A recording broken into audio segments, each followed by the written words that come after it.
हरे कृष्णा। तो चलिए आज मैं आप सभी को बताती हूँ कि इस बार जो योगिनी एकादशी हो रही है वो योगिनी एकादशी का शुभ मुहूर्त कब है और इसका जो सीधा सीधा संबंध है वो किससे हो रहा है। इस बार की एकादशी है, ये एकादशी बहुत खास है। जो 19 साल बाद इसके गजब संयोग बन रहे हैं, तो वो संयोग कब से कब तक रहने वाले हैं, कौन से दिन रहेंगे, तो चलिए जान लेते हैं।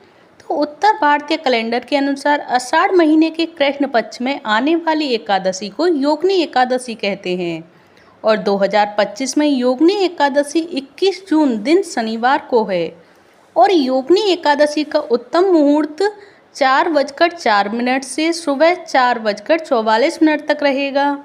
वहीं इसका अभिजीत मुहूर्त सुबह 11:55 से दोपहर 12:51 तक रहेगा।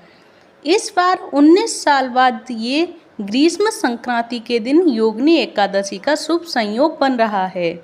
इसलिए हमें इस समय को, जो शुभ मुहूर्त मैंने आप सभी को बताया, इस मुहूर्त का हमें ध्यान रखना है। इसी समय हमें व्रत करना है, जो कि आप सभी के लिए शुभ मंगल कार्य और शुभ मंगल होने वाला है।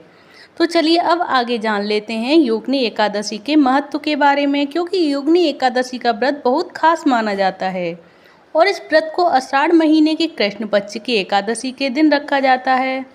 और इस बार जो योगिनी एकादशी में एक अजब का संयोग बन रहा है, वो पूरे 19 साल के बाद ग्रीष्म संक्रांति या सोलर सोलिस्टिस पर योगिनी एकादशी का व्रत किया जाएगा।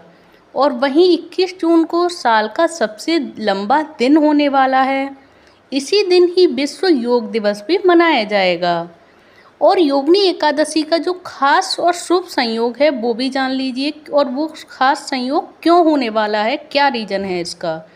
तो 21 जून उत्तरी गोलार्ध में साल का सबसे लंबा दिन होता है, जिसे ग्रीष्म संक्रांति या सोलर सोलिस्टिस के नाम से भी जाना जाता है। और इस दिन सूर्य अपनी अधिकतम उत्तरी स्थिति में होता है, जिसके कारण दिन की अवधि सबसे लंबी और रात की सबसे छोटी हो जाती है। इसकी अवधि यानी कि जिसका दिन सबसे ज़्यादा लंबा होता है और रात सबसे ज़्यादा छोटी होती है। इसीलिए ये दिन और भी ज़्यादा खास हो रहा है, क्योंकि इस दिन योगिनी एकादशी का संयोग जो बन रहा है, और यह योग 19 साल बाद बन रहा है।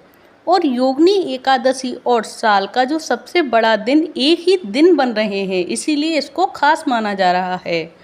तो चलिए अब मैं आप सभी को बता देती हूँ कि योगिनी एकादशी 2025 की शुभ तारीख और शुभ समय कौन सा रहने वाला है। तो दृक पंचांग के अनुसार इस दिन पक्ष की एकादशी तिथि 21 जून को सुबह 7:18 पर शुरू होगी और वहीं इस तिथि का समापन होगा 22 जून को सुबह 4:27 पर होगा। वहीं राहु काल का समय रहने वाला है सुबह 8:53 से 10:38 तक।